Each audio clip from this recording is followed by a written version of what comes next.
Hello, folks, and welcome to episode 13 of the Moose Hunt Podcast. As always, I'm your host, Chris Richards, and I'm joined tonight by two legends of the North Maine Woods, Mr. Nathan Theriault and Mr. Ken Mayo. How you doing tonight, gentlemen? Doing awesome, Mr. Chris. Good to see you guys. And tonight we actually have a exciting conversation. We're looking to get into a bull known as Big Louie, another one of the legendary bulls here at OMM Outfitters. And these are the guys with the history of this moose, and we're going to jump right into it. But before that, we just had, I guess as Nate called it, Snowmageddon in the great north of Maine. So Nathan, how is it up there? Do you need Air Force support to come in and get you out? Are you snowed in, or are you okay? Well, it's funny because we got about 2 feet of snow up here. And there was a brief moment in time I felt like a mouse burrowing under all the snow. And then I thought to myself how much I wanted this snow and how much I wish we'd gotten like 4 feet, just to make it that much more interesting. But day and a half. I got to spend a whole day in the machine. It was epic, and we're unburrowed at the moment, so all is good. And Kenny, we have green grass in Bangor. This is pretty wild down here. I'm not gonna lie, but I'm really not gonna complain at the same time. But it's certainly interesting. But green grass. Bucks are still holding antlers. So moose are too. It's crazy. Yeah. I was saying to Jeannie today, we have a pellet stove at the house, like as our alternative heat source, and I usually burn like 4 tons of pellets a year. And I'm like a third of the way through my first ton, and it's mid-January. Yep. Unheard of, dude. Cold? It's just not been cold. It's just not been cold here in mid-Maine, like at all. Yesterday, that storm that, hammered you guys up north, Nate, we probably had 2 inches of snow here, I would say. And then we gained another 2 inches, and then it rained, dude, right to bare ground, like mud season. Yeah, springtime. It's like spring thaw down here. Wild. Well, I'll tell you, I just talked to Ryan Pelletier, and he runs the Long Lake Fishing Derby, which we all really enjoy to get together to do. It's coming up here, a couple weeks away, and got talking ice conditions and, of course, the snowmobiling. As soon as the snow flew, man, it was, reservations left and right, guys coming up. Nate, we're coming up. Everyone's just, I think they were ready to load up and just come up in the blizzard, Right. But able to hold them off for their safety and everyone else's. So we got talking about ice conditions. There's places on the lake, and I'm talking Eagle Lake because, I live here. We see it, and like right now you can go from the marina, you can go across Lake 73, but to go all the way down like the head of the lake, like Warden Point and all that stuff, you probably want to wear a life jacket and maybe have a snorkel. Wow. No. Really? Yeah, it's pretty bad. So, but and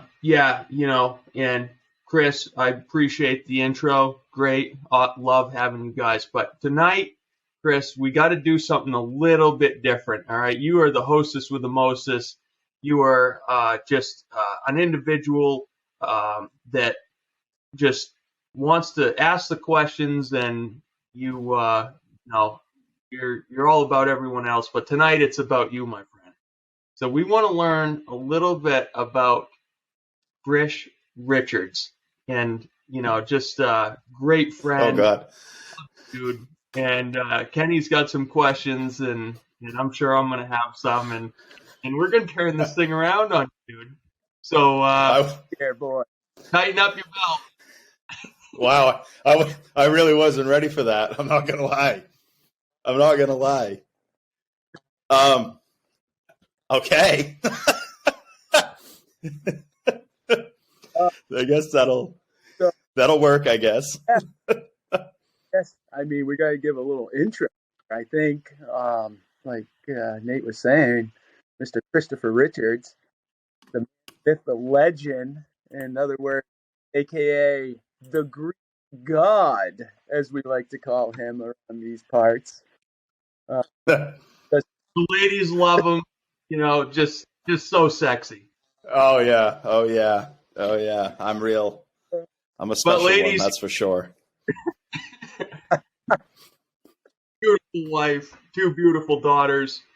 But let's start it, Kenny, and I think we should take him back to, I think it was Johnson Sporting Camp, if can recall, where you cut your teeth. Yeah. Wow. Yeah, you're taking me way back.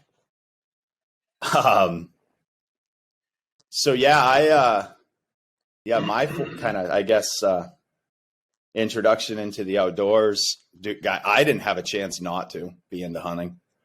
I was really blessed to have hunters, like a lot of them. Everyone hunted on both sides of like my family. It wasn't just my dad's thing. It wasn't just my mom's thing. Like everyone hunted. And also a blessing in life when I then got married. I married into a family, my wife's family, where everyone hunts. And that's been beautiful because, when I go on trips now and stuff, it's great because my in-laws really get it. So my mother-in-law will be like, yeah, you got to go to camp. I'm going to come down and stay with Jeannie, help with the kids. It's great. So that's a tip out there to those of you picking your spouse. Find out whether or not her family hunts if you're a passionate outdoorsman, because or vice versa. Find out if your potential husband that you're hoping proposes to you, if you hunt and they don't. I'm telling you, it can be lonely in the fall. So you got to figure it out. But yeah, my like earliest memories in the outdoors, I think the one that really inspired me for the pursuit of moose and I guess the big North Woods was going up on fishing trips originally, up in Zone 4, fishing Narrow Pond right there by Johnson's Allagash Lodge and some other ponds that I'm not going to mention the names of in Zone 4 because I still go and I don't want to give them away. but I can remember going up and even staying in a tent and sleeping on the ground in like 5th grade and, catching, native brook trout and riding around in the bed of, beat up pickup trucks looking for moose in the evening sometimes. And that really was, I guess, my first introduction. Like the idea, I remember the first time I went through a gate into the North Woods. I was going up there on a fishing trip, went through Caribou Gate on the Golden Road. And I can like smell the dust still, dude. And that, that really lit a fire in me and a passion in me for sure for the big woods. And my father really did an incredible job getting me into the woods. I would say my father has a gift of being very, very patient. He is a true sitter. And so I can remember deer hunting with him and sitting. And he always had a knack for when I was like done. It never wasn't fun. I don't remember ever like thinking, man, this sucks. I hear some stories sometimes, guys like, yeah, my dad used to put me here and he'd be gone for hours. I never really had that. I certainly gave him some laughs along the way. I can remember the first time I saw a big buck, like a real big buck. I was 10 years old. I'm sitting on a stump 5 feet from my father. I'm carrying a Stevens 20 gauge single shot shotgun. And that was what I was learning to hunt with my first year. Smooth bore, and this absolute slammer of a buck just kind of appeared in front of me. And I didn't even pick up my gun. I just yelled, "Dad, a buck!"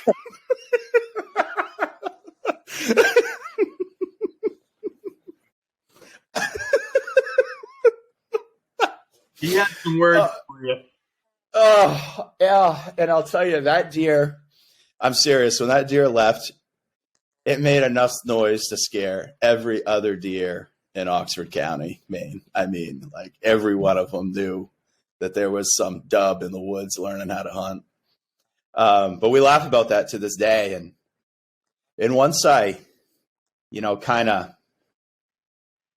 and actually, funny story, fast forward, it might have even been that same first year, because you couldn't hunt till you were 10 at that time. They've changed that age law here in Maine.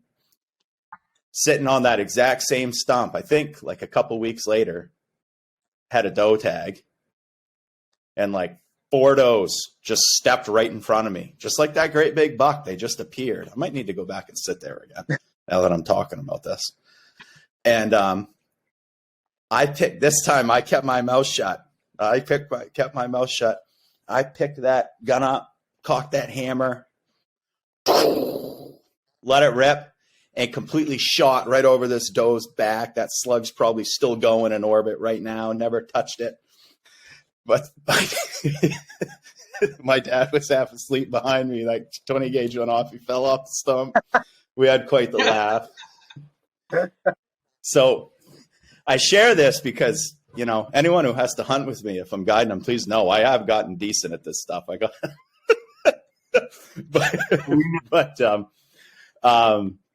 those were, I had a lot of those kind of kid moments, and my old man was he was so patient, because make no mistake, he wasn't killing anything, teaching me how to deer hunt, at all. And once now my father is from Aroostook County, Maine, originally. And he would go up every year and stay with my Uncle John, who you've heard me talk about him before. He was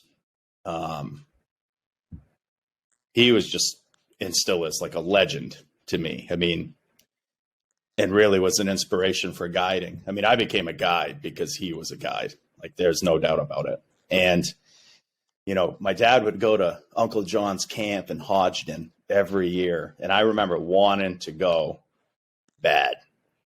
And I can remember being a boy and my old man coming home with a, 200-pound buck on the tailgate all the way from, Hodgdon back to Dixfield, Maine. And I just wanted to go back so bad. And finally, I think I was 13. I'd made enough stupid mistakes and kind of learned how to shut up and sit still a little bit. And that's the golden. Yes, 13 years old. And he also, my old man bought me a rifle. I'd clunked around with that 20 gauge single shot for a couple years. And then he bought me a Browning A-Bolt 7mm 08. First rifle. Like high Real grade gun. walnut stock. Like real gun. I still use it. I shot a deer this year with it, actually. And started going to the big woods. And that really was when things got very serious for me, because we're out in the deer woods, but the friggin' moose were everywhere. And that was when, for me, I can remember walking down like grown-in gravel roads and being afraid of them. But there was this draw to me. It was almost like a dangerous game excitement, if you will. And I can remember sitting in, that time of year, those bulls get together in those bachelor groups, they'll spar. To me, I thought they were having a fight. They're probably just out there, playing like moose do. Exercising. Exactly. And that was where the moose passion really happened for me. And, got super close to a bunch of them, saw some big bulls, heard them sparring. And I was fascinated by them, by the power. And man, that's kind of how I got that passion for moose, and kind of really also I was blessed with my father because I had the patience to be a true sitter.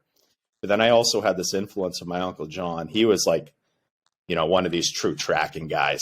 You hear about the Benoits and whatever. That's how he hunted. And so I always kind of had that passion of wanted to hunt like John and walk all day and walk all day and walk all day. And sometimes the people I take hunting now, guiding, they find that we walk all day and walk all day. and that was where hook set in. And, I wanted to be a guide, and I knew that pretty young. And life got busy. It finally did. I was 14 years old when I shot my first deer. It's actually the one you see over my shoulder right there. Yep. That was my first deer. Shot him just above the Haynesville woods, field dressed 226 pounds right out of the gate. And a blessing. It's total dumb luck. God threw me a bone, but I was pumped about it. And you just I don't mean to interject, but geez, you killed an absolute stud last year. Yeah. And I heard the story, but then I got to read about it. Yeah. That's I don't even have one to my name right now, so you're doing better than I am. Kenny on the wall, I'm just over here like I got moose sheds. Yeah. Well, no, but that's as I said, that passion for chasing down kind of big bucks has always been a thing for me, and been blessed to learn a lot along the way. And once I got that big buck there at 14, I wanted to be in the big woods. I wanted to be in the moose woods. And ever since then, it just kind of has been where I want to be as much as I can. And kind of fast forward a bit. When I was a student, I went to Maine for college. And that was excellent because I met a ton of people that were really passionate about the outdoors. Ultimately met my wife. Those of you guys know Jeannie, but my wife's from East Northport, Long Island, New York. I'm from Dixfield, Maine. Now, we grew up on different planets, like legitimately different planets. And I'm seeing this girl. I'll be frank. One of the things she lured me in with, I was a broke college kid, and she had an unlimited meal plan.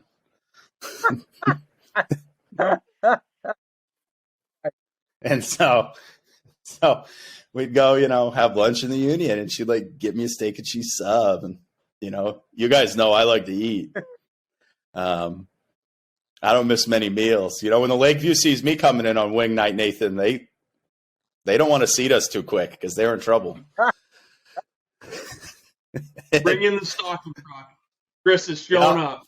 Yeah, get another trailer in here, back it in. And so anyway, I meet this girl, and she's sweet, and she's beautiful, and she has a free meal plan, and this couldn't be any better. Woman of my dreams. And she starts talking, and I find out that, and she's sharing, her mom, her folks lived in Jackman at this point. And I'm like, oh yeah, I know Jackman, Maine. And she goes, yeah, my family has this camp on Moosehead Lake. I'm like, really? And how many acres? We'll share that offline. But the family owned. Right, that's right. And so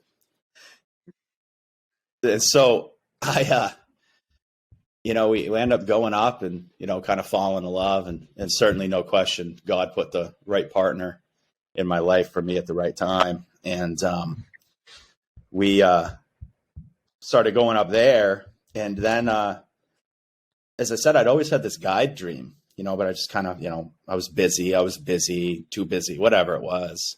And actually it was Jeannie who, she got me, can't remember if it was Christmas or my birthday. She bought me a Maine guide school. Like she purchased the opportunity to go to one of these Maine guide schools for me. And like, she's like, you've talked about this, you need to do this. And she's, was like so supportive. And I was like, yeah, you know what, you're right. And got the guide's license and kept going up. Then at that point I was going to deer hunting only in like zone 8 and 4 and see it, again. And I would always find myself, I'm going to sit on this 3-year-old cut that has all these hardwood whips at the edge of it. I found myself sitting every night because I'd be watching moose. I couldn't have cared less if a deer showed up. I'd go deer hunting and the guys would be like, how is the hunt today? It's like, I saw 11 moose today, guys. It was awesome. Saw 2 bulls over 50 inches. And they're like, we're deer hunting. I'm like, yeah, I don't know. No deer. I seem to always, no deer, but I saw 11 moose. It was the best day. I'm on them. And then, and then I once I had my guide's license, it just kind of, God put another chapter in my life, and here I am working with you guys. So it's been a pretty wild ride, that's for sure. So Well, that's awesome. Oh, hold on 1 second. So, Chris, that's awesome. I have some specific questions, very specific, short answer questions, and Kenny has some stuff. So, Kenny, go ahead and. I was just gonna say, I don't know if you want to share this or not, Chris, but you're from one of these families that gets permits. Huh? Yeah. I'm from a permit family. Are you wanting to know how many? I mean, I'll leave that up to you. I don't want that. Let me get my haterade out. Okay. So I really shouldn't say this, but I'm going to. Screw it.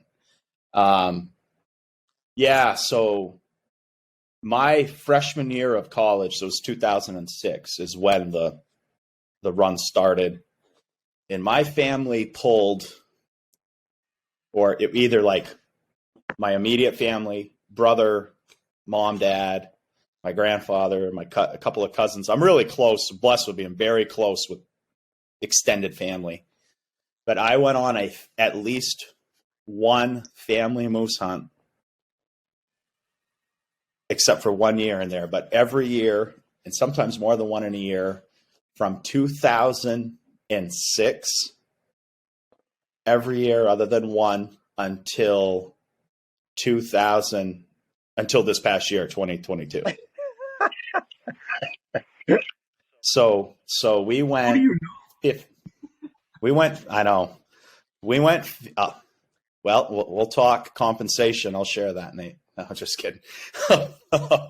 No, we went. Yeah, and the brutal one was my old man and I combined for 4 in 7 years. Wow.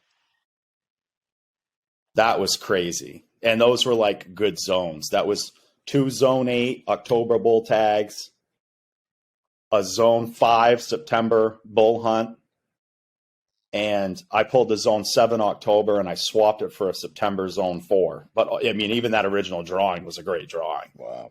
And we've been blessed. We really have been. And that was a gift because frankly, I also got to learn a bit about moose guiding, making some mistakes with family. They got to love you no matter what. So.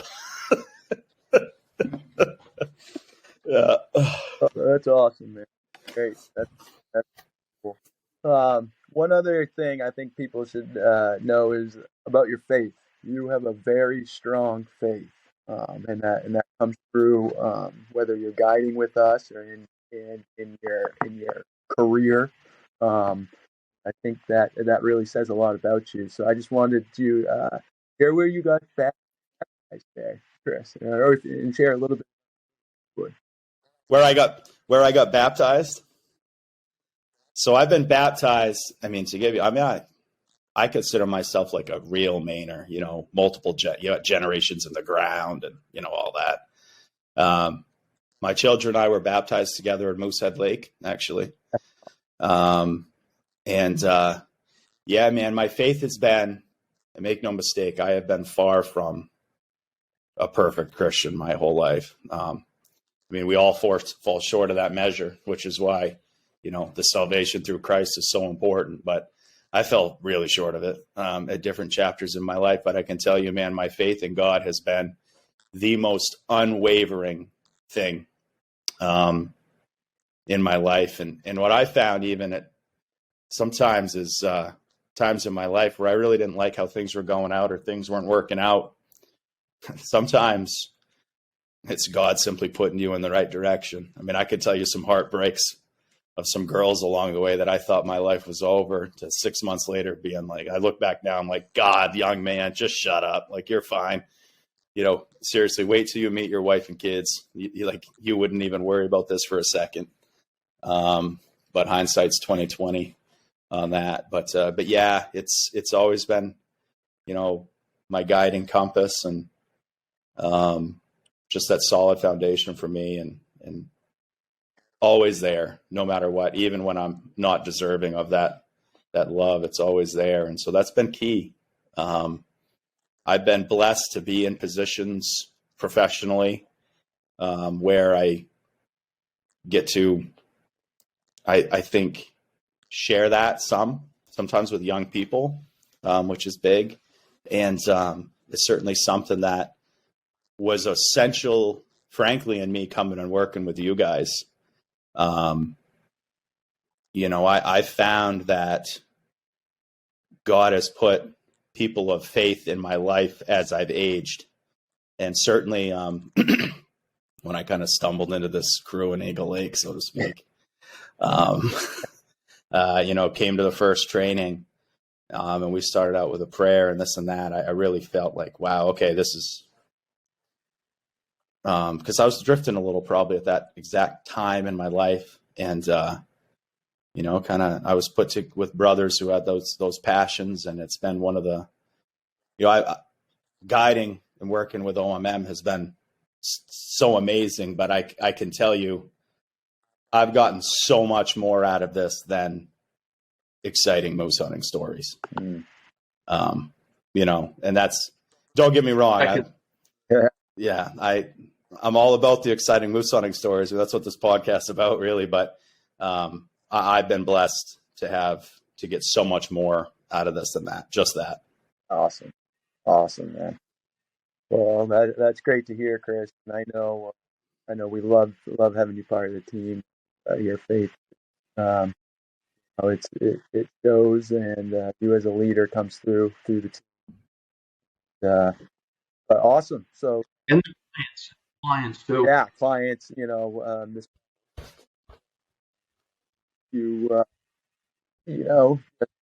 showed through. You guys had some great prayer out there with your clients. It's awesome to see. And like you said, guiding. There's a lot to it, and when you can have that bond and share something like that, it's pretty cool. And even a lot of our clients who don't share that faith, they get something out of it too. So that being said, but so Nate, what do you think we should ask him now? Give him like, Chris, what's your favorite soda? My favorite soda. What's your favorite food? Okay.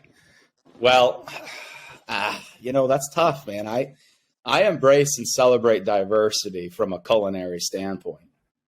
But if I had to pick one thing, I'd have to say two things. Buffalo wings or seafood. Those are my two. Buffalo wings and seafood. Kenny, we'll just get some buffalo wings for him at the Derby, and we'll eat the steaks. There you go. Okay. Good. I like steak too. Ice cream. Oh no, Chris, we gotta.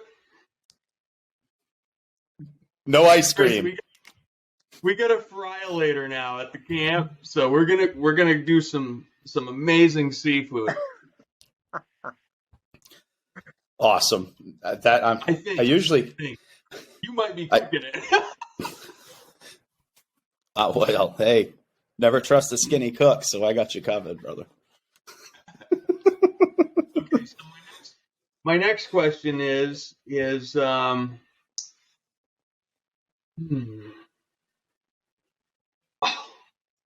favorite caliber. What is your favorite caliber? I know it's a 6.5 Creed. Oh, Yes. 6.5 all the way. no, that's On that note, folks, we're going to end this up. No, that's tough. I have an appreciation for firearms for almost all rifle calibers. I have an appreciation for almost all. But I would say the one I love, I just love it so much. I love shooting it. I love using it. I love talking about it. It's the good old 375 Holland and Holland Magnum. Smash them. Smash them. I wouldn't. Hey, listen. I've seen that rifle on now. Other people using it, even be placed in not the perfect spot and have moose not go far at all. And so I'm a firm believer in if you can shoot one accurately, shooting a big gun, but you have to be able to shoot one accurately. And so I would not recommend to anyone out there if you're shopping for what's your next moose rifle. If you're recoil averse, you're a small frame person who doesn't shoot much, please don't buy a 375 Holland and Holland Magnum. But that would probably be, if I had to pick, I have two rifles that I use all the time. It's my 375 H&H or that 7mm 08 that my old man bought for me when I was like 12 or 13 years old. But those are the two rifles that I use the most. So ultimate brush gun. I remember the Glenn Durgan. Yeah, I was out to King and Bartlett. We were out there. I don't know what we were doing. A lot like you, doing the moose. And he takes me over and he's like, "Look at this tree." And I'm looking at this tree and it's literally like that, about. Yeah. Everyone's watching this, so it's probably like, a 4 or 5 inch tree. He's like, the bullet went through that tree and killed the moose on the other side. Hey, yeah. When in doubt, 375, man, it's the ultimate brush gun. So that's so that's cool. So, all right, favorite. We all use Kuiu, so favorite Kuiu camo pattern. Beer Day. Is that how you say it? Yep. Yeah. Beer Day. Really like the guide series personally. You guys joking with that the Greek god name, but it's kind of a funny name. It's like calling a really big guy tiny because I'm far from chiseled from stone. So I like the guide series because it's kind of stretchy, and it allows me to kind of bend and move where there's certain parts of me that require a little more stretch than, maybe when I was 18 years old. And so I'm a huge fan of it, but I love the stuff. Definitely. That's my go-to really for good. Sure. Favorite sports team? We might lose some viewers here. Boston Bruins. Hockey's the realest, most impressive sport in the world. Favorite college hockey team, the University of Maine Black Bears. I love it. Chris, what do you currently do for work? What's your full-time gig? So my full-time gig is I'm actually the director of admissions at the University of Maine. So hence my completely biased answer to my favorite college hockey team. But yeah, man, it's kind of funny. my wife jokes that I lead this double life. I kind of have this in the woods, like working commercially hunting time. And then I'm the director of admissions at the largest university in the state of Maine, a D1, R1 research institution. And so it is kind of cool for me. It's almost like thinking with like the other side of your brain. And I really, it's been such a rewarding thing because I find that I am sort of a bit of a bridge at times. I have friends, colleagues that do not walk in the same circles, but I've been blessed with an ability to be in both and kind of share viewpoints. And so it's, that's what I do full time. It's pretty cool. My education certainly changed my life. And so I'm a big proponent of sharing that with young people as well. That's pretty cool. So you got to, you went to Maine, and now you work there. And absolutely, Chris, you're just a great team spirit, and just talk to anybody, and it shows. And so that's awesome. So, I hate to do it, but I'm going to ask a question that I might not agree with. Well, actually, two questions. Okay. But I'm going to start. Seeing since it's winter, I'm going to start with favorite brand of snowmobile. Arctic and Cat. I'm sorry. Arctic Cat. If it ain't a cat, it's a dog. If it ain't a cat, it's a dog. Arctic Cat all the way. Genuinely probably would quit the sport of snowmobiling before buying another brand. Wow.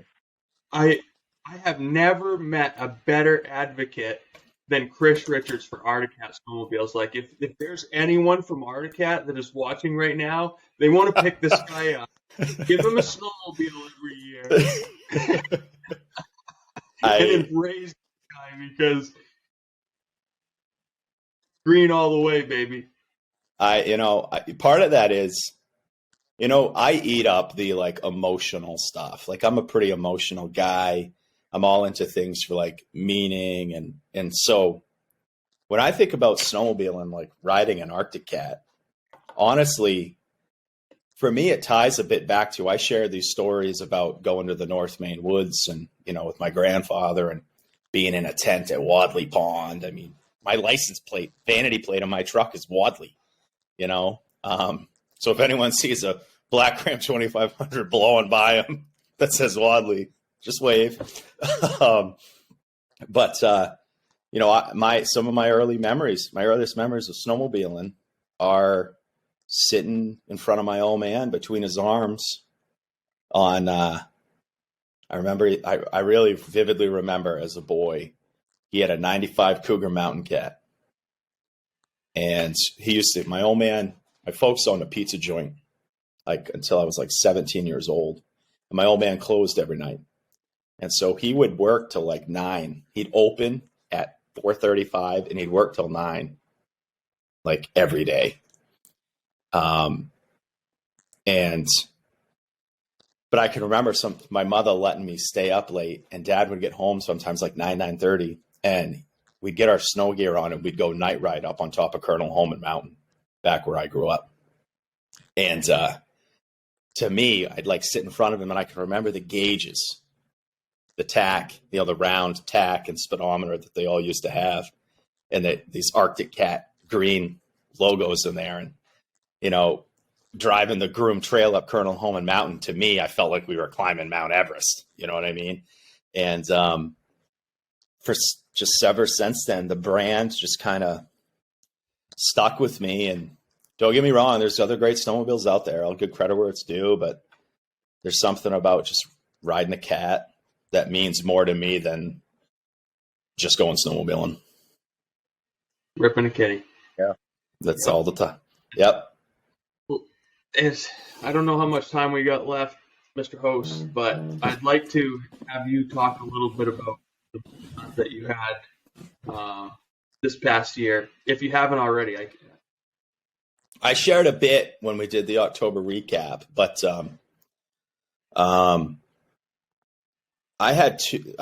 both hunts went really, really well. Challenges in terms of weather, I had like father sibling combos on both hunts. The September hunt was a father son, and then the October one was a father and his daughter, and very different. The father son, like the son was like a retired Marine, and they're both law enforcement officers, and so we really connected on a lot of like the challenges they face in the world today, and the second was father, and the daughter was a college student. I was joking with her father. He found out a director of admissions at UMaine, and he's like, "Listen, my kid goes to school like 20 miles from me. Please don't recruit her as a transfer student from Alabama to Maine," because I was thinking about it. And make no mistake, I mean, I wasn't shutting off the UMaine recruitment, lens, but that September hunt, really, we just had a tough hunt for 3 days, and we finally got a bull on Thursday, and it was kind of a crazy situation. We went to a completely new area. I got out of the truck. I had my helpers. Dave Stanley was with me. I said, "Take my truck. I want you to drive back up here and watch this cut. I'm going to go hunting. I'm going to hunt up through to you." And we were walking up this road, and it was just, I got to describe this. It was like this cathedral of like hardwood over the top of the road, like the leaves. And I just looked at him and I said, "Guys, this is like the cathedral of Maine. I feel really good about this." 10 minutes later, we shot a moose. We walked up this road. I'm calling, wait, nothing. Move 50 yards, call, wait a while, nothing. And I'm walking up. The road came to an end in this like little yard, and I was going to have to push into the woods. Remember how lush it was this fall? Like the leaves were crazy. And as I'm almost I couldn't see into the woods 6 inches. But once you got in there, you could see under the trees, but there's this canopy of young hardwood right there. I'm pushing through the leaves, and I hear a moose get up and start running. And I just throw out that quick little cow call. I heard the moose stop. I let out another one, and I could hear it coming back. And I'm like, okay. I'm like, hey, we step back. We're right out in the open. Couldn't have been like less ready for this situation, because we just called and moved, and this thing was just bedded down right there. And couldn't see in the woods, as I said, 6 inches, but we're like back in the tall grass in the yard, ripped to the edge. I shoot a little cow call away, and I can hear the moose pacing back and forth in the woods, like running back and forth. And then nothing. One soft little cow call, and this bull just sticks his head out from the cover, and I cover my ears because I had a feeling that the hunter was going to shoot that bull no matter what it was. I just had that feeling. I covered my ears. I'm like, if you want, boom! Like I didn't even get out like a discussion about what it was. I'm like, if you want, bang! And it was great. They were tickled pink. What was really special is they had some of these memorial bracelets for their like fallen brothers, like in the line of duty. And they actually set those on the moose's antlers and like took some pictures with them. It was a really special thing. It was pretty emotional. And I think sometimes that stuff is some of the most memorable you get out of these hunts, And so that just had such a deep meaning, and we were high-fiving and man hugs, and some people, there was some tears. It was just great. It was beautiful. And the really wonderful part about that, David with me. I'm quartering. I'd be like, all right, this next quarter's going to come off. He's back. I didn't carry anything out. That whole moose got into the back of that truck, and I managed to not put my pack frame on, and it was a blessing.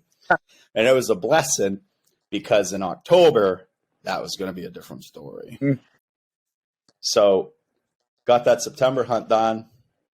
Literally jump in my truck, covered in dirt, moose urine. And it's like I have to wash it off. I hit the car wash on the way home, unpack the truck. I go back to be a director of admissions at the university for a week. Suits every day, whatever. And then come back, pack the truck up, race back up for October. And it was really cool because the October hunt particularly, we really connected on our faith. Mm-hmm. We went in that first morning, we're going to hunt the Clover Road. And we hunted the whole Clover Road. Opening day, first hunt. Yeah, a little backstory on that too. So yeah, go ahead, Nathan. Kevin. Well, actually, you didn't hear about this part, but Kevin actually called me up. He's like, "I just want to let you know." He's like, "My back is bothering me." He really messed himself up. So he gets up here and he's. I said, "Look," I was like, "I'll let Chris know." And so what's Chris do? Puts him in the truck and goes and hikes the 3 Mile Clover Road for a warm up. Well, yeah, I don't really have. I don't really have a response. But I went in there and scouted it, and I'd seen some moose and stuff. I was just so confident in it. I was like, if we walk this, we'll have. It's a great area, and but we got out of the truck and just listened. Stood there. I got there way too early. You get excited the first day. I got there so early. My God, Yeah, we stood there. Listen. Yeah, dude, we listened. And listened, and it was pretty quiet. High moon, dead, calm, cold. And I'm just waiting to hear grunting and moaning or whatever, and there really wasn't anything. And but we got out before we started in. Kevin actually said, he goes, "Do you mind if we say a little prayer before the hunt?" I'm like, I couldn't want to do that more. And just kind of, prayed. We just prayed for a safe hunt, a blessed hunt.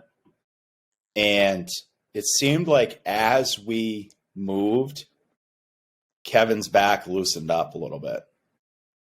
But we did. It was 3 miles. We did 6 miles probably, right at it that morning. And then we went and hunted midday. We did a midday hunt. We headed a little bit closer to the camps, and there's I can't even, where it is, but I don't know I can't think of the name of it. There's this road that parallels the main road, and parked the Packers Jeep here. I drove my truck all the way down the road, unloaded there, walked down in the woods, and hunted this system all the way through. Midday. The old road. Yes. And we hunted that whole road midday, and then nothing. Got up, ripped a sandwich real quick, got back in the truck, and we headed, and we didn't go on the Clover Road. We went to the other road next to it. And I hiked us all the way into the Y, and I put up my decoy cow Lena, and we cow called till dark because I knew we needed to sit for a while. And so that was the opening day, and we did some more hard charges, and we saw some moose, saw a couple of cows, whatever. And then we finally were able to, it was Wednesday, we shot her bull. Beautiful 48-inch, nice pans, laid right out wide, beautiful bowl. But we were hunting up in this place called the Red Room. And it was hot, hot, hot. And we're sitting there by this little pond. We're leaned back in the shade it was like 75 degrees. And I'm looking at my weather app on my phone, and the temperature is going to drop a lot, like 25 degrees by dark. And so I said, I just had this feeling. I'm saying a little prayer, and I'm like, let's try something different. I look at him like, get up now. I got an idea. And so we headed down into, where we went. That's a ride. Oh, yeah. Was that the horse? I went from the Red Room to the Horseshoe for the afternoon hunt. And so I'm like, we got to go now. I just had a feeling. I said a little prayer. I had a feeling. I messaged the guys, and no one was going hunting in there. Like, checked with other guys that might be in the area. Anyone hunting the Horseshoe? No. I'm like, we got to go try it. I just want to.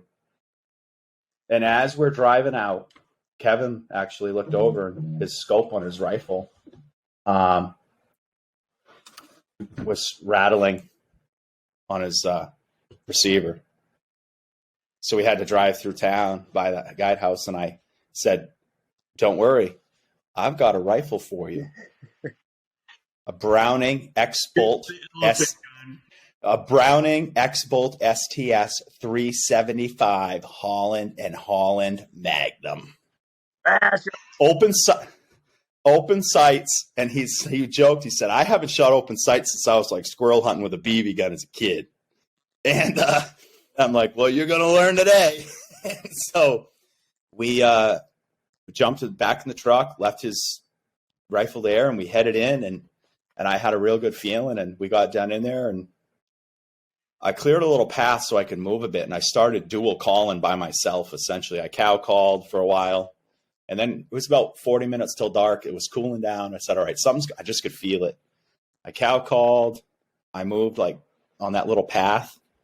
And then I just raked and grunted a couple times, and bang. I heard this bull light up a tree up the ridge from us. I'm like, fine. Oh, finally. And it sounded like a good one. There's a distinction when they have developed antlers and when they don't. And I was like, ooh. He raked, and he grunted a couple of times, and I raked and I grunted back at him. And then he just started grunting. And I'm like, oh, yeah. And then he shut right up. He didn't like the wind. We were downhill with the wind in our face with a sinking thermal. So I look at him like, we got to push the issue. We're going to run out of daylight. I think he would have come in, but he probably would have circled the ridge, got the wind, and then come in with it in his favor, and we would have run out of daylight. We jumped out on the road. I told them, walk right behind me. I'm walking up the road, holding the shoulder blade up, grunted a little bit, walked slow, come up over Noel, and there he is, standing right there. And they smashed him. And the rest was history, man. It was like, that's one thing about moose hunting, dude. You can go from like tough hunt, challenging, questioning things to, front page of the Maine Sporting Journal in about 7 seconds. And really, that whole ordeal, hearing that bull the first time, him responding, me calling back, him responding, and pushing on him and shooting him, I bet that whole thing took 7 minutes max. And she made an awesome shot. I mean, she rocked him, dumped him actually right there. Boom. And then, we always talk about moose, they can jump right up, and that one did. And then, but we were prepared for it. It didn't jump up and run. It jumped up, looked. I'm like, I had them walking in front of me because I've seen that happen too many times.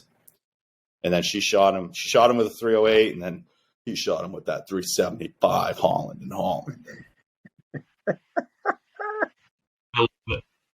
that was that. So, but anyway. Well, that's awesome. Kenny, you got anything else you want to? There's a rumor. There's a picture going around social media that I've seen lately here, Chris. I don't know if that'll come out or not. So let's just keep that picture quiet. So We'll keep that one at we'll keep the Apollo photo at camp. So Hey, listen, I saved that photo just so you know. all right, sounds good. Well, guys, I'll be honest. I'm going to take over my host. Okay, go ahead. Hold on. One thing I just want to end it. So, and I know we're getting close on time, but so we did how you teamed up with OMM. We did a little bit of a recruitment, and you responded to it. And I mean, it was obvious. You know, there's quite a process to get in with us, and you fit the bill. And Chris, it's been a pleasure being with you, getting to know you, and you know, having you be the host and a leader here, one of the Moose managers, and my brother Kenny, team leader. So just, you know, want to say it's been great tonight, and I love you guys. Yeah, this has been a blast. Hopefully we didn't embarrass you too much, Chris. Thanks. Yeah. I know our listeners. You can take the host again. All right. Well, no, this was fun. We'll turn in on the next episode. We'll talk about what I thought we were talking about. But no, it was fun talking with you guys, and a little trip down memory lane. I'm not going to lie. I always enjoy kind of that reflection. So, but anyway, we're up at near the hour mark. So with that, guys, look forward to seeing you soon. Derby weekend's coming. Snowmobile's coming. Season is here, Nathan, so I'll be up soon. So anyway, with that, guys, to all our listeners out there, thank you for tuning in. Be well, be safe, and as always, God bless.